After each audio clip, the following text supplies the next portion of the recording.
Good morning साथियों।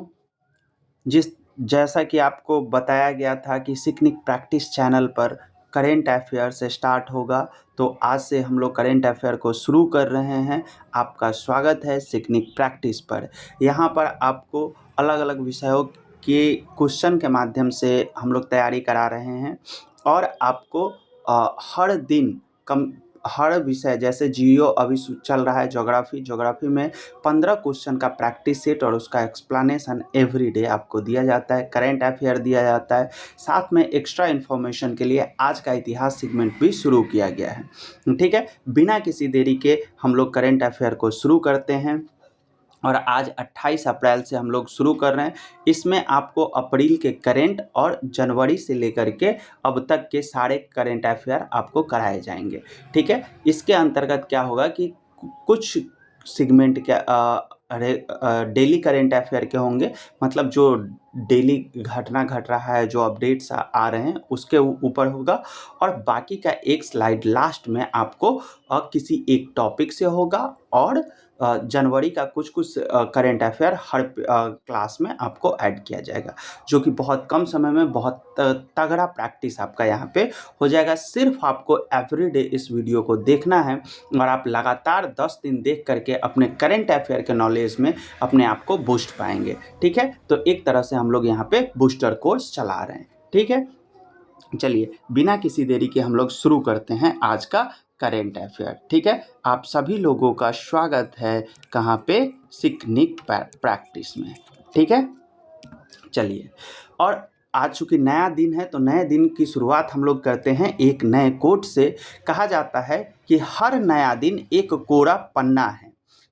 हर नया दिन एक कोरा पन्ना है, कल आप अपनी कहानी का सबसे अच्छा अध्याय लिखेंगे। मतलब हर दिन एक नई शुरुआत लेकर आती है। आपको ये सोचना है कि आज के इस जो आज सुबह हुई है या जो कोरा पन्ना हमको मिला है, शाम तक हम इसमें क्या कुछ ऐड ऑन कर सकते हैं। तो इस तरह से हर दिन मेहनत कर करके हम लोग एक बेहतर मुकाम हासिल कर सकते हैं। ठीक है, चलते हैं हम लोग नए क्वेश्चन पे। क्वेश्चन क्या है हमारा, हाल ही में उत्तर प्रदेश के किस जलाशय को भारत का रामसर स्थल घोषित किया गया है। तो हम लोग देख रहे हैं, पहला ऑप्शन हमारे पास है उदयपुर झील पक्षी अभ्यारण्य, शेखा झील पक्षी अभ्यारण्य, कोपरा जलाशय और उधवा झील। ठीक है, तो हाल ही में किसको मिला है, तो आपका आंसर हो जाएगा बी यानी कि शेखा झील, जो कि कहाँ है, उत्तर प्रदेश में है। इसको मिला है अभी क्या, भारत का 99 रामसर स्थल का दर्जा इसको प्राप्त हो गया है। ठीक है, उसके बाद हमारा उदयपुर झील कहाँ पर है, तो उदयपुर झील आपको कहाँ पे मिलेगा, बिहार में मिलेगा। ठीक है, कोपरा जलाशय कहाँ मिलेगा, तो ये छत्तीसगढ़ में मिलेगा, और उधवा झील आपको कहाँ मिलेगा, तो ये झारखंड में मिलेगा। ठीक है, अब इससे संबंधित कुछ बातें हैं जिसको हम लोग देखने का कार्य करते हैं। शेखा झील कहाँ है, तो उत्तर प्रदेश में है, जो कि कैमा है, 99 है। 8वां छत्तीसगढ़ में है, कहाँ है, तो कोपरा जलाशय है। उधवा झील कहाँ है, 97वां, जो कि झारखंड में है। खेच और पलड़ी वेटलैंड कहाँ पे है, सिक्किम में है। थेरथंगल पक्षी अभ्यारण्य तमिलनाडु में है। सक्कर कोई पक्षी अभ्यारण्य तमिलनाडु में है। गोगाबिल कहाँ है, बिहार के कटिहार में है। बिहार के कटिहार में है। ठीक है, बिहार के कटिहार में है। उदयपुर बिहार के पश्चिम चंपारण में है। कहाँ पे है, पश्चिम चंपारण में है। पश्चिम चंपारण में है। ठीक है, गोकुल जलाशय कहाँ पे है, गोकुल जलाशय बिहार में है। और सिलीसेट झील कहाँ पे है, राजस्थान में है। ठीक है, अब हम लोग देखते हैं अगला क्वेश्चन जाने से पहले रामसर स्थल के बारे में कुछ जानकारी प्राप्त कर लेते हैं। जैसे रामसर स्थल कब शुरू हुआ था, तो ये 1971 में यह सम्मेलन हुआ था, 2 फरवरी 1971 को। इसीलिए इस दिन हम वेटलैंड दिवस के तौर पर मनाते हैं। वेटलैंड दिवस डे के तौर पर हम लोग मनाते हैं 2 फरवरी को। और ये रामसर शहर कहाँ है, ईरान में। इसको रामसर कन्वेंशन के नाम से भी जाना जाता है। इसका उद्देश्य क्या था, इस कन्वेंशन का, इस सम्मेलन का उद्देश्य क्या था, तो दुनिया की वेटलैंड की सुरक्षा करना। और भारत इस सम्मेलन में, इस कन्वेंशन में शामिल कब होता है, तो वर्ष 1975 में भारत इसमें शामिल हो जाता है। ठीक है, नहीं, 1975 में यह समझौता आधिकारिक रूप से लागू हुआ और 1982 में भारत इसमें शामिल होता है। भारत की जो पहली साइट थी वो थी चिल्का झील और केवलादेव राष्ट्रीय उद्यान, ये कहाँ है? राजस्थान में है। ठीक है, पूरी दुनिया में अगर हम देखें तो 2500 से ज़्यादा क्या है? रामसर साइट है और भारत में लगभग 99 रामसर साइट है। ठीक है, अगला क्वेश्चन है हमारा, एशिया यूनिवर्सिटी रैंकिंग में कौन सा यूनिवर्सिटी प्रथम स्थान प्राप्त किया है? सिंधुआ यूनिवर्सिटी किया है, पेकिंग यूनिवर्सिटी किया है, या फिर national university of Singapore, Nanyang technology university NTU जो कि जापान का है, क्या ये किया है? तो इसका आंसर हो जाएगा आपका सिंधुआ यूनिवर्सिटी। कौन हो जाएगा? सिंधुआ university. The Asia university ranking 2026, ये एकदम लेटेस्ट है 26 में, जिसमें ये रैंक दिया हुआ है। ये जो आपको दिया हुआ है ये क्या है? रैंक दिया हुआ है, ये रैंक ही है। ठीक है, और रैंक क्या है? तो सिंधुआ यूनिवर्सिटी चीन पहले नंबर पर रहा, पेकिंग यूनिवर्सिटी चीन दूसरे नंबर पर रहा, यानी कि चीन का बोलबाला इसमें बना रहा। उसके बाद नेशनल यूनिवर्सिटी ऑफ सिंगापुर तीसरे नंबर पर, और नानयांग यूनिवर्सिटी सिंगापुर का चौथे नंबर पर रहा है। एशिया में कौन कौन यूनिवर्सिटी जो भारत की कौन कौन यूनिवर्सिटी टॉप पर रही है? तो इंडियन इंस्टीट्यूट ऑफ साइंस, ये बेंगलुरु की यूनिवर्सिटी है जो टॉप किया है और ओवरऑल रैंकिंग में इसका 43वां स्थान है। Savita institute of medical and technical sciences, इसका स्थान 128 है वर्ल्ड वाइड में, और भारत में कितना है? दूसरे नंबर पर है। Indian institute of technology Indore overall 141वें रैंक पर आया है और भारत में तीसरे नंबर पर है। तो इधर से हम लिख देते हैं एक नंबर पर, ये कितना पर है? भारत में 1 पर, ये 2 पर है, ये 3 पे है, और ये 4 पे है, और ये क्या है? 5 पे है।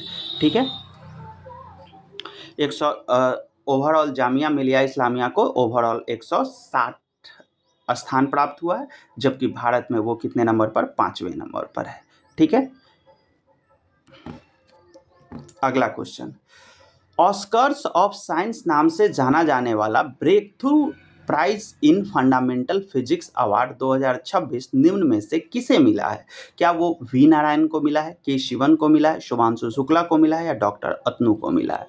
आपका आंसर है डॉक्टर अतनु को मिला है। वी नारायण कौन है? तो वी नारायण अभी वर्तमान में इसरो के हेड हैं। इसरो के क्या हैं? हेड हैं। ये क्या हैं? एक्स हेड हैं। किसके? इसरो के ही। शुभांशु शुक्ला भारतीय अंतरिक्ष यात्री हैं, अंतरिक्ष यात्री हैं। ठीक है, अंतरिक्ष यात्री हैं। और डॉक्टर अतनु साइंस के प्रोफेसर हैं। इनको अभी ऑस्कर ऑफ साइंस के नाम से जाना जाने वाला ब्रेक थ्रू प्राइज मिला है। इनके बारे में और डिटेल देखते हैं। तो 22 अप्रैल को असम के प्रोफेसर, ये कहाँ के हैं प्रोफेसर हैं? असम के प्रोफेसर डॉक्टर अतनु नाथ को breakthrough prize in fundamental physics award 2026 मिला, जिसे ऑस्कर्स ऑफ साइंस के नाम से जाना जाता है। डॉक्टर अतनु नाथ को अवार्ड मुऑन G2 पार्टिकल के मैग्नेटिक मूवमेंट पर एक्सपेरिमेंट के लिए मिला है। इसमें उन्हें $3 मिलियन प्राइस कितना मिला? $3 मिलियन मिला है। ठीक है, मुऑन G2 पर एक्सपेरिमेंट सर्न की संस्था कर रही थी, ब्रुक हेवन नेशनल लेबोरेटरी और फर्मी लैब के द्वारा किया गया था, जहां दुनिया भर के 376 साइंटिस्ट ने हिस्सा लिया। इसमें 11 भारतीय रिसर्चर भी शामिल हुए थे और इसके अंतर्गत डॉक्टर अतनु नाथ को ऑस्कर ऑफ साइंस अवार्ड से नवाजा गया है और यह साइंस प्राप्त करने वाले वो पहले भारतीय हैं। वे असम के तिहु कॉलेज, किस कॉलेज से? असम के तिहु कॉलेज में फिजिक्स के असिस्टेंट प्रोफेसर के तौर पर जाने जाते हैं। चूँकि ये भारत के पहले हैं जो इस तरह का कोई अवार्ड प्राप्त किए हैं, इसलिए ये क्वेश्चन क्या हो जाता है?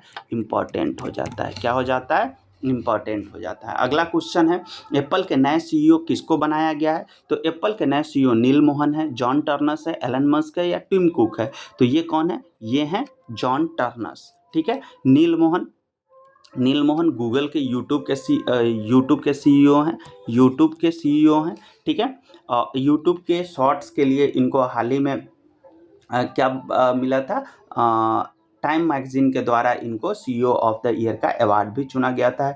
एलन मस्क की कंपनी है स्पेस एक्स है, साथ में उन्हीं की कंपनी है टेस्ला टेस्ला उन्हीं की कंपनी है और टिम कुक को ही रिप्लेस किए हैं जॉन टर्नर साहब। किसको रिप्लेस किए हैं? टिम कुक को रिप्लेस किए हैं। इनके बारे में देखते हैं, एप्पल की थोड़ी सी जानकारी लेते हैं। एप्पल की स्थापना कब होती है? तो एप्पल की स्थापना आपको होती है 1 अप्रैल 1976 को स्टीव वेजिनियाक और रोनाल्ड वेन ने मिलकर एप्पल की शुरुआत की थी। पहला कंप्यूटर वेजिनियाक ने एप्पल 1 बनाया था जो कि एक सर्किट बोर्ड जैसा था। इसके बाद एप्पल 2 आया जो काफ़ी लोकप्रिय हुआ और इसने पर्सनल कंप्यूटर में एक क्रांति शुरू कर दी। जॉन टर्नर्स कौन है? तो 1 सितंबर 2026 से एप्पल के नए सीईओ के कार्यभार को संभालेंगे कौन? जॉन टर्नर संभालेंगे। टिम कुक का स्थान क्या है? तो वह टिम कुक के स्थान पर किनका नियुक्ति किया गया है? जॉन टर्नर्स का नियुक्ति किया गया है जो अब एप्पल बोर्ड के एग्जीक्यूटिव चेयरमैन की भूमिका में रहेंगे। यानी कि टिम कुक कहाँ चले गए? तो एप्पल बोर्ड के एग्जीक्यूटिव चेयरमैन की जगह पर चले गए और उनके जगह पर जो नए सीईओ बन के आए हैं उनका नाम है जॉन टर्नर्स। पिछले 25 वर्षों से एप्पल के साथ कार्य कर रहे हैं जॉन टर्नर्स साहब। उन्होंने साल 2001 में कंपनी ज्वाइन की थी। कौन सी? तो एप्पल कंपनी, जॉन टर्नर्स साहब। अगला क्वेश्चन है, हाल ही में भारतीय न्यूजीलैंड बिजनेस फोरम की बैठक किस शहर में आयोजित की गई थी? हाल ही में भारतीय न्यूजीलैंड बिजनेस फोरम की बैठक किस शहर में आयोजित की गई थी? तो ये आपको कहाँ आयोजित किया गया था? दिल्ली में आयोजित किया गया था। ठीक है, दिल्ली में आयोजित किया गया था। दिल्ली के भारत मंडपम में इसका क्या किया गया था? आयोजन किया गया था। ठीक है, अब हम लोग देखते हैं इसके बारे में थोड़ी सी जानकारी और इकट्ठा करते हैं। न्यूजीलैंड के बिजनेस एंड इन्वेस्टमेंट मिनिस्टर इसमें कौन थे? तो टॉड मैकले जो भारत के दौरे पे आए थे, उन्होंने भारत दौरे के दौरान भारत और न्यूजीलैंड के बीच सहमति बनाई है। इस डील के मुताबिक भारत को 100% एक्सपोर्ट को बगैर किसी ड्यूटी के साथ बेचा जाएगा। वहीं भारत में न्यूजीलैंड के 95% निर्यात पर टैरिफ कम या तो खत्म कर दिया जाएगा। भारत और न्यूजीलैंड ने अगले 5 सालों, कितने सालों के लिए? अगले 5 सालों के लिए इस द्विपक्षीय व्यापार को दोगुना यानी कि $5 अरब करने का लक्ष्य रखा है। ठीक है, यहाँ तक की बातें आपको समझ में आ रही होगी। हम लोग अगला क्वेश्चन देखते हैं। अगला क्वेश्चन से पहले ये जो हमारा 3 ऑप्शन था, बाकी का बेंगलुरु, पटना और मुंबई, उसके बारे में देखते हैं कि वहाँ क्या क्या हुआ था। तो अगर हम नई दिल्ली की बात करते हैं, किसका? नई दिल्ली की बात करते हैं, तो ये 2025 में यहाँ पे कुछ मीटिंग हुआ था। जैसे रायसीना, इसको ऐसे ही आप याद कीजिएगा एक एक शब्द में। रायसीना डायलॉग कहाँ हुआ? दिल्ली में। राष्ट्रीय युवा खेल कहाँ हुआ? दिल्ली में। ज्ञान भारतम मीटिंग कहाँ हुआ था? नई दिल्ली में। ज्ञान भारतम क्या है? तो ज्ञान भारतम पांडुलिपियों का संग्रहण किया गया भविष्य में लोगों को चीज़ें बताने के लिए। तो ज्ञान भारतम किससे संबंधित है? पांडुलिपि से संबंधित है। खेलो इंडिया गेम भी कहाँ पे हुआ था? खेलो इंडिया गेम 2025, खेलो इंडिया पैरा गेम, यहाँ पे आपको लिखना क्या है? खेलो इंडिया पैरा गेम हुआ था। पैरा गेम हुआ था कहाँ पे? 2025 का न्यू दिल्ली में। बेंगलुरु में दलहनी प्रदर्शन लगाया गया था। पटना में क्या हुआ? राष्ट्रीय सिख समागम का मीटिंग हुआ था। ठीक है, कृषि और डेयरी एक्सपो लगाया गया था। मुंबई में मेक इन इंडिया समिट हुआ। राष्ट्रीय पर्यटन सम्मेलन का आयोजन कहाँ किया गया? मुंबई में। इन सारे बातों को आपको ध्यान में रखना है। आगे बढ़ते हैं। अभी हाल ही में रघु राय का 83 वर्ष की उम्र में निधन हो गया। रघु राय, क्या नाम है इनका? रघु राय का 83 वर्ष की उम्र में निधन हो गया। और ये उनका संबंध जो है वो किस क्षेत्र से था? तो रघु राय भारत के पत्रकारिता के क्षेत्र के लिए जाने जाते हैं। इन्होंने बांग्लादेश में जो 1971 में युद्ध हुआ था उसका फोटो खींचने के लिए ये जाने जाते हैं। साथ में मध्य प्रदेश में जो मिथाइल आइसोसाइनाइड का रिसाव हुआ था 1984 में उसके लिए पत्रकारिता के लिए भी ये जाने जाते हैं। अप्रैल को सीनियर फोटोग्राफर रघु राय का निधन हो गया। 83 साल के थे। रघु को भारतीय पत्रकारिता का जनक भी कहा जाता है। उन्होंने भोपाल गैस त्रासदी, अभी हम आपको बताएं, भयावह तस्वीरों की पूरी दुनिया में पहुंचाया था। रघु राय का जन्म 18 दिसंबर 1942 को झांग जो कि अब पाकिस्तान में है, वहाँ पे हुआ था। बांग्लादेश युद्ध के दौरान उनकी सशक्त फोटोग्राफी के लिए उन्हें भारत सरकार 1972 में पद्मश्री से भी नवाज चुकी है। यानी कि अगर आप देखें तो रघु राय को क्या क्या मिला, तो सबसे पहले वो पत्रकारिता से संबंधित हैं, पत्रकारिता करते थे, ठीक है। 18 दिसंबर 1942 को झांग प्रांत में उनका जन्म हुआ था, जो कि अब कहाँ है, पाकिस्तान में है, और 1972 में उनको भारत सरकार द्वारा पद्मश्री दिया गया था। नीति आयोग के नए वाइस चेयरमैन, नीति आयोग के नए वाइस चेयरमैन के पद पर किन्हें नियुक्त किया गया है? सुमन बेरी को किया गया है, अशोक लाहिड़ी को किया गया है, तुहिनकांत पांडा को किया गया है, या फिर तपन कुमार डेका को किया गया है? तो किसको किया गया है? अशोक लाहिड़ी को किया गया है, अशोक लाहिड़ी को किया गया है। अब तपन कुमार डेका, सुमन बेरी क्या है? तो सुमन बेरी क्या है? तो ये क्या है? नीति आयोग के CEO हैं वर्तमान में, ठीक है। उसके बाद अशोक लाहिड़ी वाइस चेयरमैन नियुक्त किए गए हैं। तुहिनकांत पांडे ये कौन है? ये सेबी के क्या हैं? ये सेबी के अध्यक्ष हैं। तपन कुमार डेका आईबी के प्रमुख है। आईबी के प्रमुख कौन है? तपन कुमार डेका है, यानी कि आईबी के अध्यक्ष कौन है? भारत सरकार ने 1 जनवरी 2015 को योजना आयोग के स्थान पर नीति आयोग, अच्छा, एक एग्जाम में पूछ लिया गया था कि नीति आयोग के जगह पर आपसे पूछ लिया गया था कि राष्ट्रीय भारत परिवर्तन संस्थान का स्थापना किस वर्ष हुआ था। तो चाहे आपसे नीति आयोग पूछे या हिंदी में राष्ट्रीय भारत परिवर्तन संस्थान पूछे, उसका आंसर क्या होगा? 1 जनवरी 2015 को नीति आयोग या फिर राष्ट्रीय भारत परिवर्तन संस्थान का स्थापना किया गया था। और साथ ही इसको किसके स्थान पर बनाया गया था? तो योजना आयोग के स्थान पर बनाया गया था, जिसके अध्यक्ष कौन होते हैं? तो भारत के प्रधानमंत्री इसके पदेन अध्यक्ष होते हैं। उपाध्यक्ष इनकी नियुक्ति प्रधानमंत्री के द्वारा, मतलब इसके नीति आयोग के उपाध्यक्ष की नियुक्ति कौन करते हैं? तो नियुक्ति प्रधानमंत्री के द्वारा की जाती है। शासी परिषद यानी कि गवर्निंग काउंसिल कौन कौन होता है? तो इसमें सभी राज्यों के मुख्यमंत्री, केंद्र शासित प्रदेशों के उपराज्यपाल भी शामिल होते हैं, जो इसे अधिक लोकतांत्रिक बनाते हैं। और अगर हम इनके क्या है, वाइस चेयरमैन का क्रम का बात करें, तो पहला क्रम जो था इनका, पहले कौन थे? अरविंद पनगड़िया साहब थे। उसके बाद राजीव कुमार थे। उसके बाद सुमन बेरी, और उसके बाद अब नए कौन बनाए गए हैं जो नया जगह लेंगे? अशोक लाहिड़ी लेंगे। तो ये क्रम आपको याद रखना है। कैसे याद रखना है? अरविंद राजीव सुमन अशोक, अरविंद राजीव सुमन अशोक, अरविंद राजीव सुमन अशोक, ऐसे आपको याद करना है, ठीक है। अब नया क्वेश्चन देखते हैं। हाल ही में कवचम आपदा प्रणाली किस राज्य सरकार द्वारा लागू किया गया या फिर अपनाया गया? तो कवचम आपदा प्रबंधन प्रणाली किसके द्वारा? केरल सरकार के द्वारा अपनाया गया है, ठीक है। अब पंजाब, उड़ीसा और तमिलनाडु में कौन कौन योजना स्टार्ट हुआ, उसके बारे में देखते हैं। तो स्कूल ऑफ इमिनेंस प्रोग्राम कहाँ शुरू किया गया? पंजाब में शुरू किया गया है, ठीक है। ओडिशा में क्या शुरू किया गया? तो ओडिशा में एकमारा ये एक योजना सब में से हटा दिया गया है, ताकि आपको एक शब्द मिले और आप आसानी से ये याद कर लें। तो एकमारा योजना ओडिशा के लिए क्या है? ओडिशा से एकमारा योजना, कालिया योजना, सुभद्रा योजना, आपको ऐसे ही याद करना है। ओडिशा से एकमारा, कालिया और सुभद्रा योजना शुरू किया गया। ओडिशा में एकमारा, कालिया और सुभद्रा योजना शुरू किया गया, ठीक है। तमिलनाडु में CM मकाकल यानी कि मुख्यमंत्री मकाकल योजना शुरू किया गया। कलैगनार महिला पात्रता योजना शुरू किया गया। CM मकाकल, कलैगनार, एक ही वर्ड आप याद रखिए, कलैगनार। इसी से आपका क्वेश्चन सॉल्व हो जाएगा। कहाँ शुरू हुआ? तमिलनाडु में शुरू हुआ। एकमारा, कालिया, सुभद्रा ओडिशा में शुरू हुआ। School of eminence project Punjab में शुरू हुआ, ठीक है। अगला क्वेश्चन देखते हैं। G20 2026 का आयोजन किस देश में किया जाएगा? तो G20 2026 का आयोजन कहाँ किया जाएगा? अमेरिका में किया जाएगा। आपको ऐसे ही याद रखना है। कैसे? तो इसका भारत में कब हुआ था G20 का मीटिंग? 2023 में हुआ था। ब्राज़ील में कब हुआ था? 2024 में हुआ था। दक्षिण अफ्रीका में कब हुआ था? 2025 में हुआ था। और अमेरिका में कब होगा? 2026 में होगा। यहाँ पे साउथ अफ्रीका वाला में आपको क्या याद रखना है?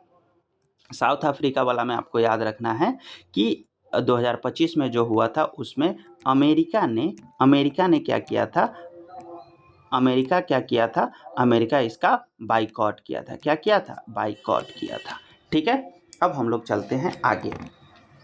दाल में आत्मनिर्भरता के लिए भारत सरकार द्वारा कितने वर्षों का लक्ष्य निर्धारित किया गया है? तो 6 वर्षों के लिए इसका क्या किया गया है, निर्धारित किया गया है। और 6 वर्ष, इसको याद कैसे रखेंगे? इसमें 3 दाल है, क्या है? 3 दाल 6 साल, ठीक है। इस तरह से याद रखेंगे, साल, ठीक है। इस तरह से याद रखेंगे कि 3 दाल 6 साल। कौन कौन है? तो अरहर है, उसके बाद उड़द है, अरहर, उड़द और मसूर है, ठीक है। ये 3 दाल आपको इसमें याद रखने हैं। आगे देखते हैं क्या कह रहा है गुप्त। अब हमारा ये यहाँ तक का आज 10 क्वेश्चन ही था। हम लोग यहीं तक आज का करेंट अफेयर रखते हैं। और जो हम बोले थे कि एक टॉपिक रिवाइज करेंगे, तो नियुक्ति में गुप्तचर एवं जांच संगठनों के जो प्रमुख हैं उनको हम लोग अभी देखेंगे। जैसे केंद्रीय सतर्कता आयोग के CBC के 19वें डायरेक्टर कौन बनाए गए हैं? तो परवीन श्रीवास्तव बनाए गए हैं। आयुक्त केंद्रीय सतर्कता आयोग के कौन है? तो परवीन वशिष्ठ हैं। केंद्रीय जांच ब्यूरो के अध्यक्ष किसको बनाया गया? तो परवीन सूद को बनाया गया। मुख्य सूचना आयुक्त कौन है? तो राजकुमार गोयल हैं। इंटेलिजेंस ब्यूरो IB के अभी बताए थे, तपन कुमार डेका हैं। रिसर्च एंड एनालिसिस विंग यानी कि रॉ के कौन है? नए बने हैं, पराग जैन हैं। और राष्ट्रीय जांच एजेंसी NIA के कौन है? राकेश अग्रवाल हैं। निर्देशक प्रवर्तन निदेशालय ED के कौन है? राहुल नवीन हैं। और नारकोटिक्स कंट्रोल ब्यूरो के कौन है? अनुराग गर्ग हैं। तो इस तरह से हम लोग क्या करेंगे, एक एक टॉपिक को याद करेंगे, ठीक है। एक बार और हम बोल देते हैं कि CBC के परवीन कुमार श्रीवास्तव हैं, सतर्कता आयुक्त परवीन वशिष्ठ हैं, केंद्रीय जांच ब्यूरो कौन है? परवीन सूद है, CIC हमारे राजकुमार गोयल हैं, IB के तपन कुमार डेका, रॉ पराग जैन, NIA राकेश अग्रवाल, ED राहुल नवीन और NCB अनुराग गर्ग। ऐसे कर करके एक एक और टॉपिक भी हम लोग याद करेंगे। और इसके साथ साथ वन लाइनर में एक पेज जिसमें 10 वन लाइनर होगा जो इम्पोर्टेंट होगा, जिसमें आपका पीछे का कवर होगा, जैसे कि जनवरी से लेकर के मार्च तक एक एक करके। आपको रोज़ यहाँ पे क्या करना है, सिर्फ बने रहना है। और सिर्फ आप रोज़ सुबह उठ करके अपने खाने के रूटीन की तरह रोज़ सुबह उठ करके आप क्या कीजिए, एक बार ये करेंट अफेयर का वीडियो देख लीजिए, जो ज़्यादा से ज़्यादा कितना 15 से 20 मिनट में आपको दिन भर का करेंट और साथ में पीछे का भी करेंट क्या होगा, याद होगा। और साथ साथ हम ही आपको यहीं पे हर क्वेश्चन जो जहाँ से होगा उससे संबंधित आपको रिवीजन भी करवाया जाएगा, ठीक है। तो बहुत बहुत धन्यवाद। जो भी लोग इस चैनल पर नए हैं सभी लोग चैनल को सब्सक्राइब करें, ताकि जितना भी ज़्यादा से ज़्यादा इन्फॉर्मेशन वीडियो अपलोड हो आप तक पहुँच जाए। बहुत बहुत धन्यवाद, ठीक है।